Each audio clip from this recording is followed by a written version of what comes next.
How do you prefer people to refer to you as? Bobby, RFK, Mr. Kennedy? Yeah, Robert's fine. Robert? Yeah. All right, nice to meet you, Robert. I mean, we met briefly before in Miami. And for a while, we've wanted to sit down and talk to you because I keep seeing you and meeting you at Bitcoin events, and we run a Bitcoin podcast. But there's a few other things I want to get into first. So why are you going independent? Well, I wanted to stay in the Democratic Party, but the party was making rules and procedures that made it impossible for me to win. My hand was kind of forced, but now that I'm out, I'm happy about it. How does that free you up on the campaign trail? First of all, it lengthens the time of the election because the primaries were essentially effectively open over by March. The Super Tuesday primaries would have been decided. But it also just it allows me to talk to much broader constituencies, to everybody, Republican, Democrat, and instead of just targeting the Democratic primary voters. It allows me to talk to much larger groups of people, much more diverse groups of people, and and it frees me to go to all the states rather than concentrating just in the early primary states. Those are some of the changes. And does it free you up when you're considering policy? No, because my policies are my policies, and we don't really poll them. I don't poll what I think is right or popular. I do.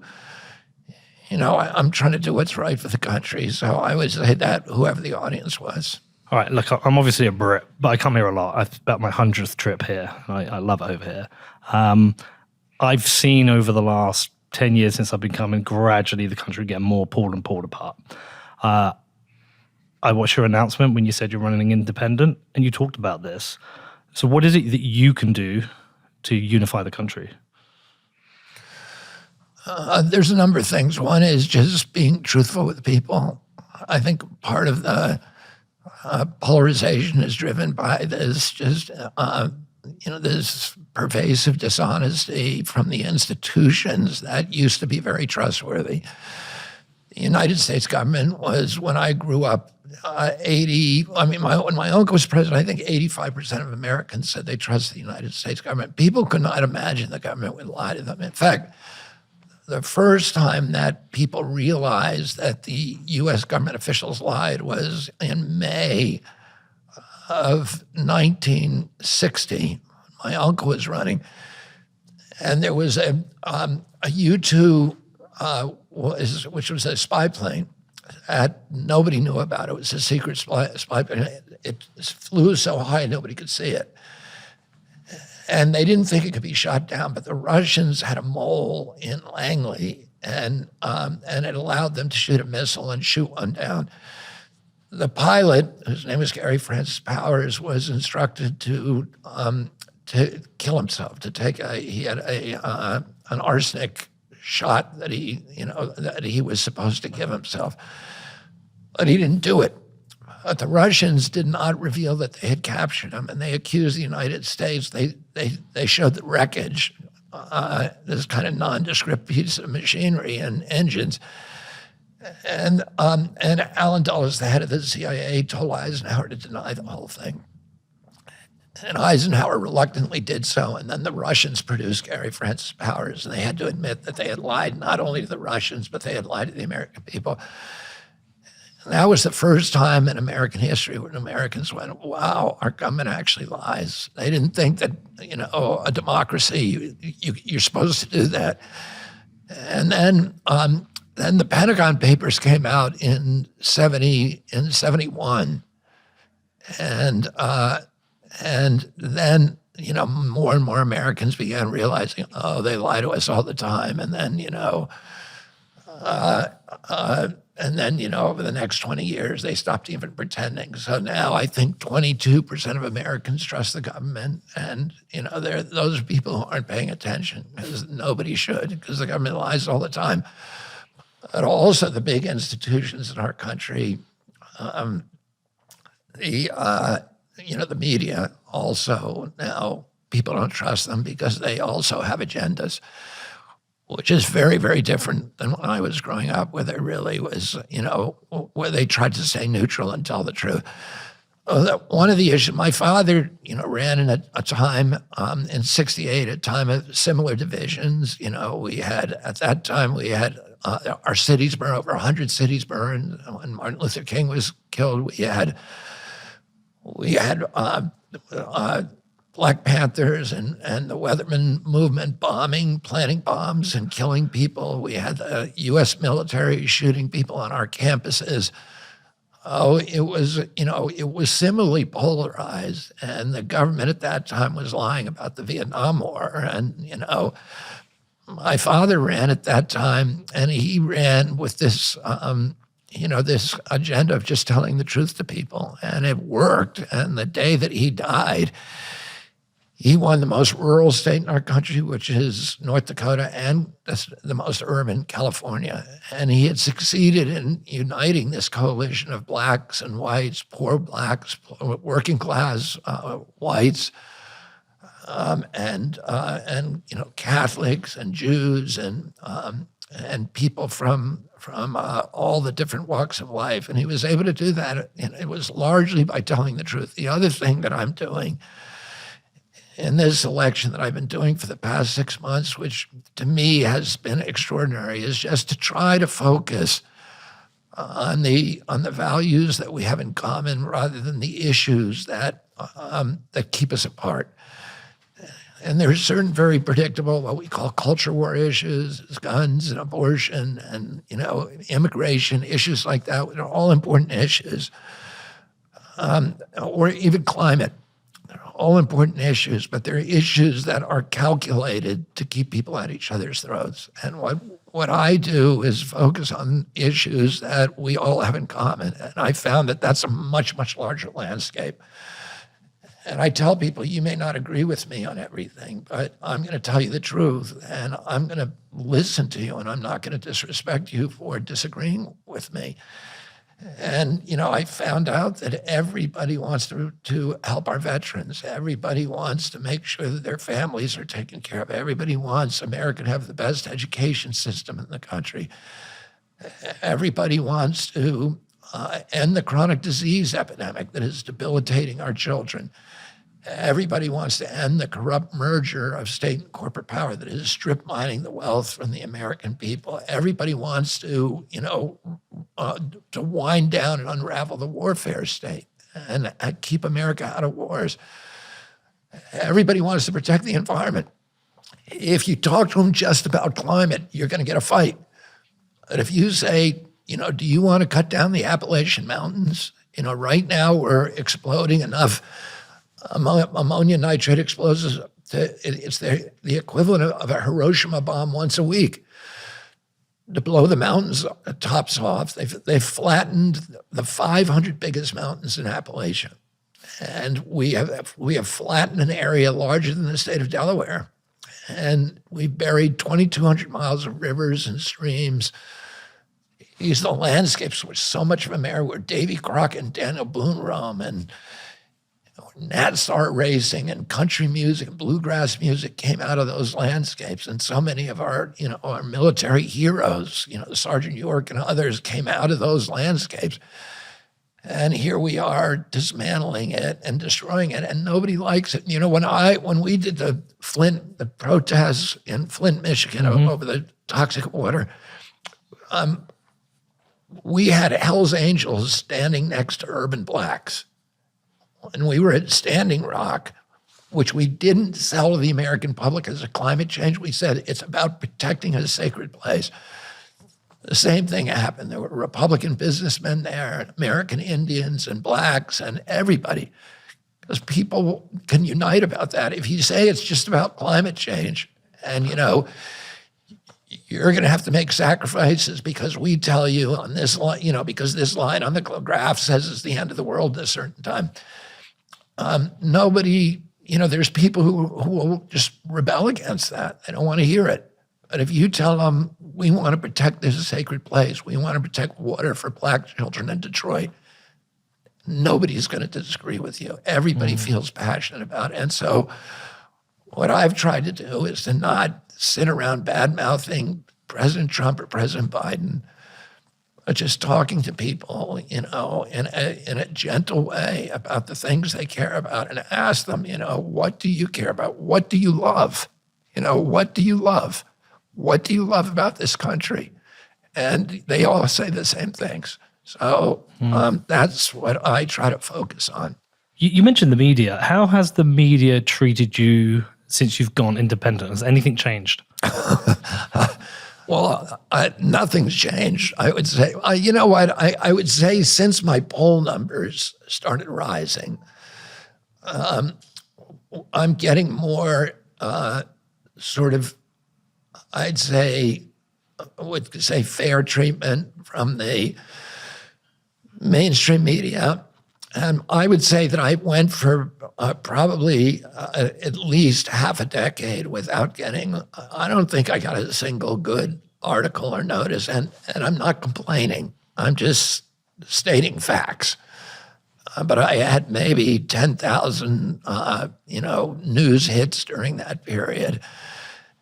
And all of them were what I would characterize as defamatory at some level or another. And again, I'm not complaining. I'm just stating, facts. And I right now, I've been given interviews. My wife was allowed to go on CNN in an unedited interview, and that never has happened. I had one appearance on CNN for about 5 minutes with Michael Smerconish, and I understood he got in trouble for it. And I've never had one on MSNBC. So but more and more we're getting, I'd say, much fairer treatment from the media, but it has to do mainly with the rise in my polling, I think. I see two Americas. I see the American when I'm here. Like I said, this is about my 100th time here. I've been to pretty much half the states, traveled a lot. I've interviewed people all over the country, and my experience is it's actually a very united country on the ground. When you go to bars, when you go to clubs, when we're out meeting people, Democrats, Republicans, they all generally get on and agree on the same things. And then what we see is the weaponized media weaponizing the division for whatever incentive it is, whether it's to support a political party or their own agenda. Do you feel like America lost something when it lost the fairness doctrine?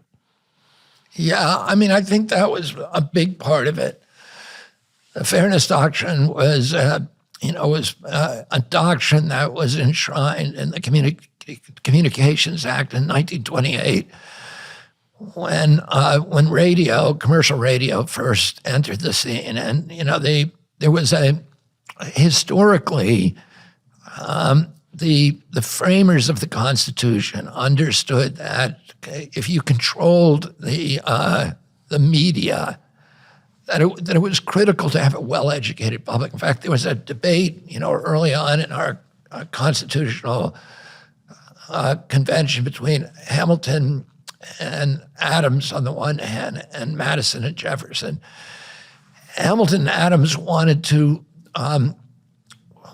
restrict the franchise, in other words, who could vote, to landed property owners. It wasn't because they were snobs or they didn't believe in democracy, but it was because they believed that an uneducated class would be easily seduced by a tyrant or a demagogue to give up the rights that had been, to relinquish the rights that had been, won with such bloodshed and cost during the Revolution. They thought uneducated people are easily fooled and fall into the seduction of demagogues. And Hamilton and Madison and Jefferson agreed with them, but they said everybody should get the franchise, and by that they meant white men. Okay, but everybody, whether you own land or not, But they agreed with it, but they said the remedy for that is not to deprive people of their right to vote, but rather to forcibly educate them. So the United States became the first country that had mandatory public education, and it wasn't, it was because they believed that in order to maintain our democracy, you needed a well-informed public. And, Jefferson has on his gravestone, founder of the University of Virginia, they founded colleges, all these land colleges. They funded them by giving away land and allowing the colleges to fund themselves. They thought that was critical to our democracy. So in 1928, when commercial radio was invented, they passed a rule. They thought, if one corporation owns all the radio stations, he'll be able to control the public mind. So they made a rule that said you can own 8 at most. And the reason they picked 8 was because William Randolph Hearst, who owned all these newspapers, the biggest media baron, already owned 8. So that was their cutoff. And then they said you can't own radio and newspapers in the same cities, and they made all these. But they also said if you're using the public airwaves, in other words, radio airwaves, which they say belong to the public, the radio station does not own that airwave. It is licensed to use it, but it is a public trust asset. It's part of the commons. They said, if you get that license to use it, you have to use it for the public interest. What that means is, you can sell entertainment and make yourself rich, but every day at certain times, you have to tell the news and neutral. You have to tell the truth. That's why if you remember the old AM radios in this country, every 15 minutes there was a news break. That wasn't they wanted to do that. They were forced to do that by the law. And on television, they said the television at a time of day when every American is likely to be home, you have to have a news hour.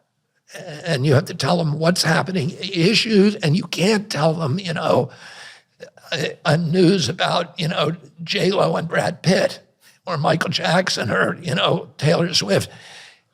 It has to be information that is critical to the public making good judgments about policies, right? Mm-hmm.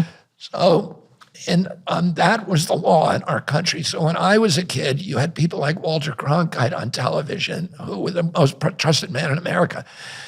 The news divisions were money losers for every network. But they knew that they had to put money in them to keep their license. They had to be a credible news network, organization, and they made them off limits. They brought in people of impeccable integrity to run them. The bean counters at the network didn't dare even talk to them. They were disdainful of anybody who, was about advertising and money. They were expected to lose money every year, but it was the condition for them owning that license. And in 1980, Ronald Reagan got elected with the help of the Hollywood studios, who wanted to consolidate control over the news division, over the television networks, and the Christian right, which was at that point a lot of these Christian pastors were starting television networks, and the television network. Part of the fairness doctrine is they had to give equal time to people of different points of view. So there was a famous case, the Red Lion case, where people with, I think it was the American Lung Council, sued NBC or one of the networks because they were putting advertisements for Mustang, which was a big gas-guzzling car, on, and they said, now you have to give us equal time because we have asthma, and that's giving us asthma attacks. And the Supreme Court said, yeah, you do. Oh, they had to give equal time to their opponents, to different points of view. And when the Christian right, these Christian pastors who ran networks, they did not want to give equal time to, atheists or Satan or whoever, understandably. So Reagan appointed a FCC commissioner who basically threw out the fairness doctrine. He said, we don't care what you do anymore. There was this immediate consolidation in the press. And the press, the bean counters in each of the networks said to the news divisions, you don't have to do this. You can put entertainment, you can put blood sports on, anything you want. People like Walter Cronkite were replaced by mercenaries like Anderson Cooper and Jake Tapper, who just promote pharmaceutical products for their advertisers and promote the war machine and all of the orthodoxies, and they don't question orthodoxies. And then you had a big consolidation where today virtually every network in this country, almost all the radio stations, all of the newspapers, all of the most of the billboard owners, and all of the big internet content providers are controlled by 5 companies. So there's 5 guys who are deciding what you hear on the news, and ultimately the owners of those networks are BlackRock, State Street, and Vanguard. And of course, what do they want to do? They want to keep us all at each other's throats, because when the king and queen look over the balustrades of the castle and they see all their subjects fighting each other, they go back to the banquet hall and they pop champagne corks because they know nobody's coming over the wall, to take it all back. And and it's a strategy. They keep us fighting each other, and they know, it's like the jangling of the keys over here.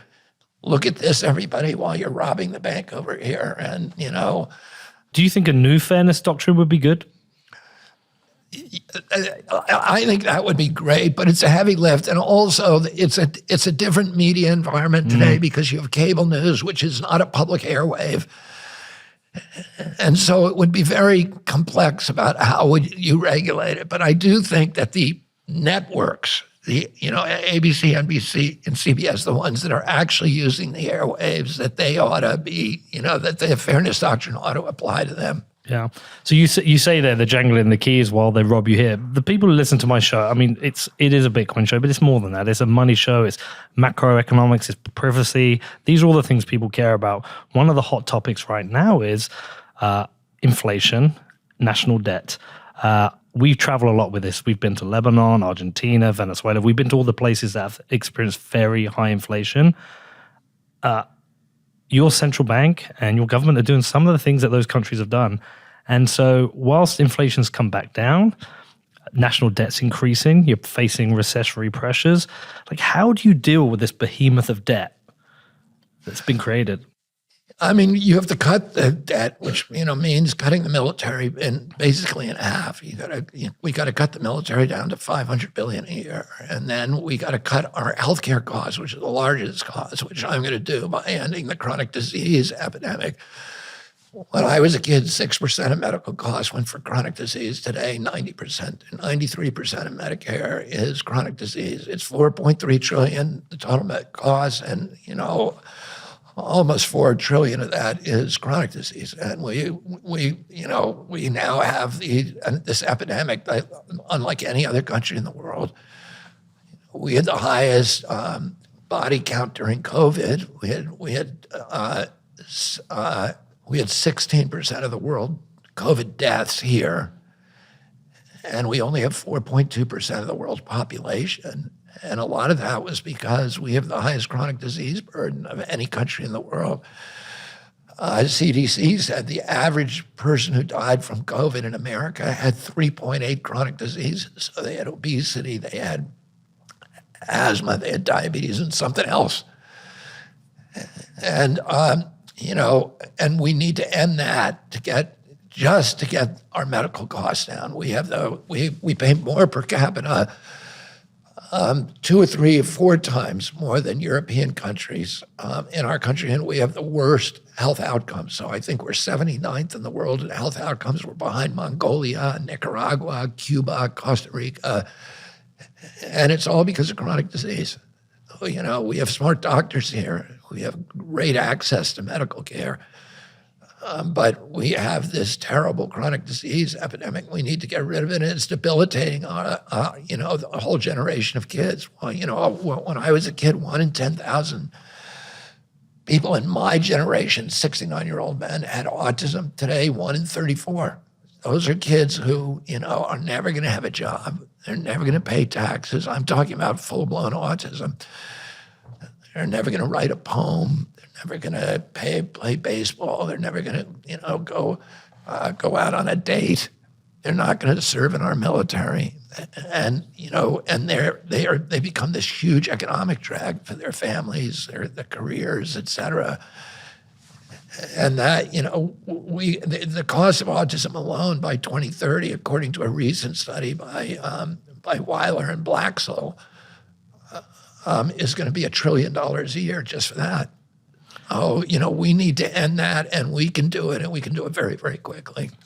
You've referred a few times now to when you were a kid. I don't know America from when you were a kid. I only know it from the last 20 years when I've been coming here. I still love the place, but how has the country lost its way so much? How did it lose its way? Yeah, on so many issues. Well, 3 days before my uncle took the oath of office, President Eisenhower gave what today we should look at as the most important speech in American history, where he warned Americans against the emergence of a military-industrial complex that would transform America into an imperium abroad and a national security state at home, and that would bankrupt the American middle class with expenses. And, my uncle spent 1,000 days in office at war with his own military-industrial complex, keeping the country out of war. He didn't send a single combat troop abroad to die during his presidency. And, he ordered all 16,000 advisors home from Vietnam 30 days before he was murdered. And a week after that, President Johnson, the incoming president, remanded that order and sent 250,000 troops over. And Nixon then sent 500,000 over, and 56,000 never came back, and we killed 1 million of them. My cousin was killed there, George Skakel, but my father ran against the war in '68, so 5 years later, he was killed, when he won the Democratic primary. Martin Luther King had become a peace activist earlier that year, and he was killed 2 months before my father. And those traumas, and plus the Vietnam War itself, and 9/11 and COVID, each one of those traumas pushed us down that road about which Eisenhower had warned us, which is turning America into a military-industrial complex, destroying our democracy. And today, we're living in the world that he warned us about, which is our democracy has become like a Hollywood stage set. It's a kabuki theater of democracy where people pretend to go through an electoral process that doesn't really give us any more choice than the Soviet Union's electoral process, where the party would pick the candidates and tell you who to vote for, and there's nobody in this country that I talk to who believes that their voices are audible in Washington, D.C. And and we've seen this corrupt merger of state and corporate power that's led by the military-industrial complex. Now involves the oil industry, the pharmaceutical industry. In fact, when Eisenhower issued that warning, everybody remembers the paragraph in which he described the emergence of the military-industrial complex. But the next paragraph, he says, and part of that is the federal scientific bureaucracy that will make science the slave to industry, the mercantile ambitions of industry, and will pervert science and make it a tool for control. We've seen all that happen, and lastly with COVID, and I think it's the predictable outcome of letting corporations capture the agencies that are supposed to regulate them. People listening to this would say one of the things that you can do is defund the money printer, and this is why there's such big proponents of Bitcoin, because it's a open, permissionless, transparent form of money which cannot be debased. I know you've covered it before, but you're now at a Bitcoin event. But what does Bitcoin actually mean to you? Well, I've told this story before that I had I was not really curious about Bitcoin. My kids talked about it all the time. My kids are very entrepreneurial and very curious, and they were, it was cutting edge for them. This is the future. But I didn't pay any attention into the trucker strike in Ottawa when I saw the Canadian government go in and shut down all the truckers' bank accounts. These were people who were never convicted of a crime, never charged with a crime, but the Canadian government used AI, facial recognition, and surveillance technologies to identify the participants in a protest that was peaceful, that was like Woodstock. It was they were exercising a right that we all assume that we have, which is the right to petition, to assemble. And their bank accounts were shut, and they couldn't pay their mortgages. They couldn't pay the gas, the petroleum for the diesel for their trucks. They couldn't leave. They couldn't buy food for their children. I have a friend who's one of those truckers who was threatened with jail because he couldn't pay the court-ordered alimony. So I recognized at that point that that transactional freedom was important as freedom of expression, because we have freedom of expression, but if the government then can punish you by shutting down your bank accounts without even charging you with a crime, they have the ultimate power to turn us into slaves. And, if they shut down your food supply, they throw you out of your home, they starve your children. If you say something they don't like, that's the end. So, and every power that government takes, it will, the rule is it will ultimately be abused to the maximum extent feasible. And the other rule is that nobody ever complied their way out of totalitarianism. And, and Bitcoin to me, I started looking at that and saying, here is transactional freedom is critical. And Bitcoin is the answer to that because nobody controls it.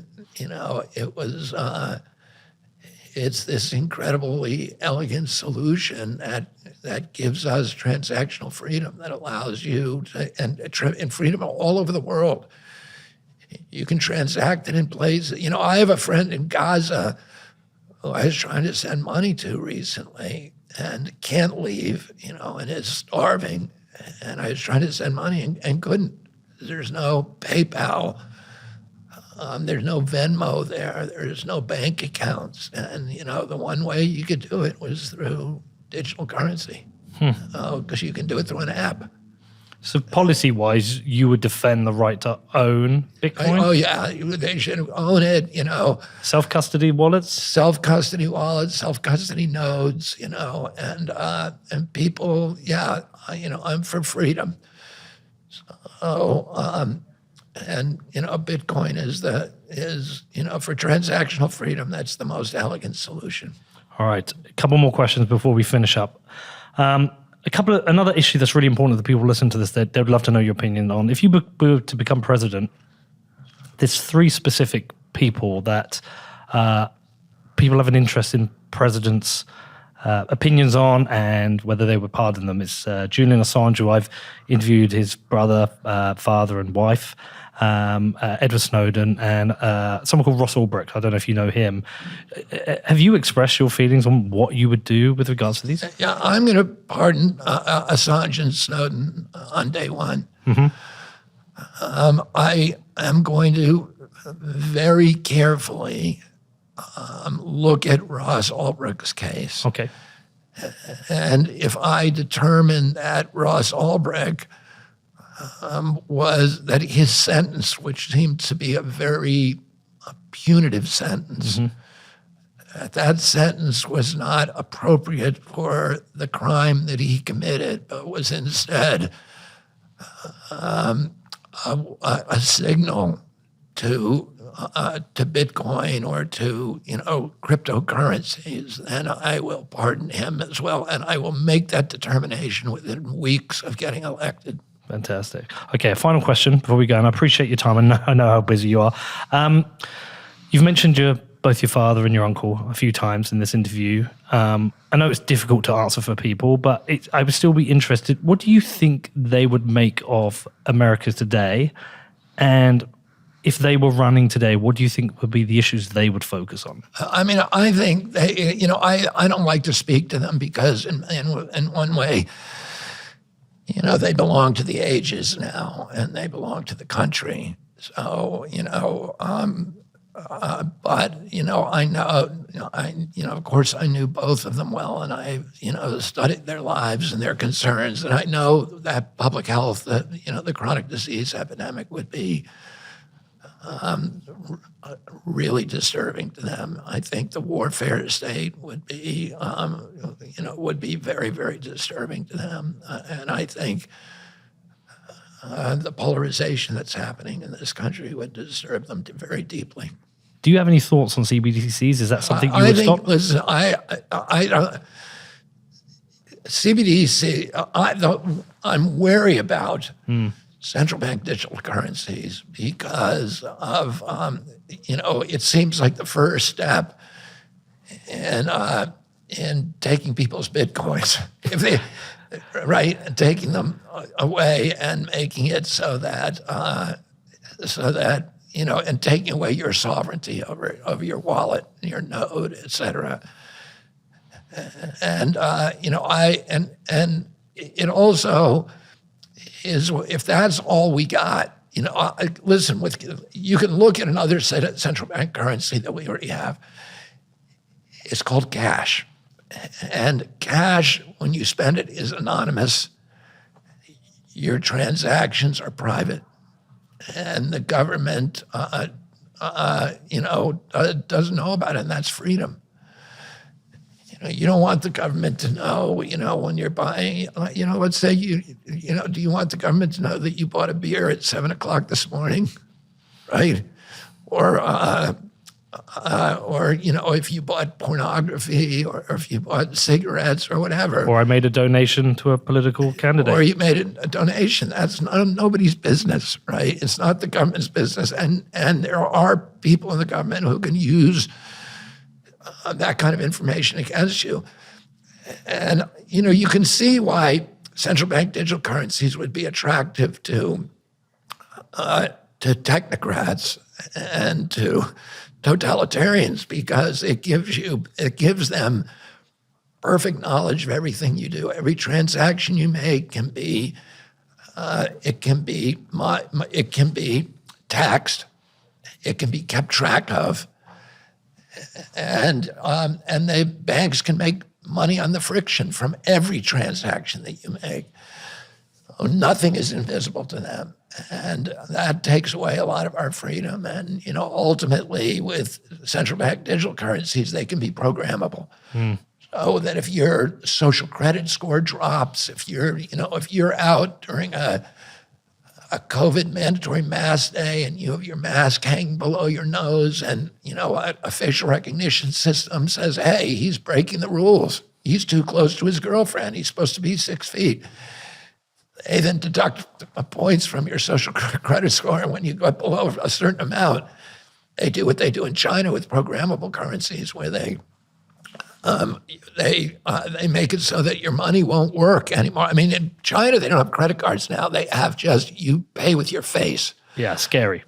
Right, scary. So they can say, okay, your face won't work on a cash register except within a grocery store of a certain radius of your house. And they you're a slave at that point. But also, with the advent of all these AI technologies now, and the Internet of Things, consider what they'll be able to do to you. They'll be able to shut off your car, while you're driving it if they want. So they'll be able to shut off your water supply. You sound more than wary. It feels like you've connected all those dots and you get it. Yeah, that keeps me up at night. Well, listen, thank you for your time because I know how busy you are. As I said, is there anything you want to say to the audience before we leave? I mean, I could talk for 2 hours. I would say one thing. I'd say Kennedy24.com. Yeah. Go and push the donate button if you can, even if you give $2. But join the army.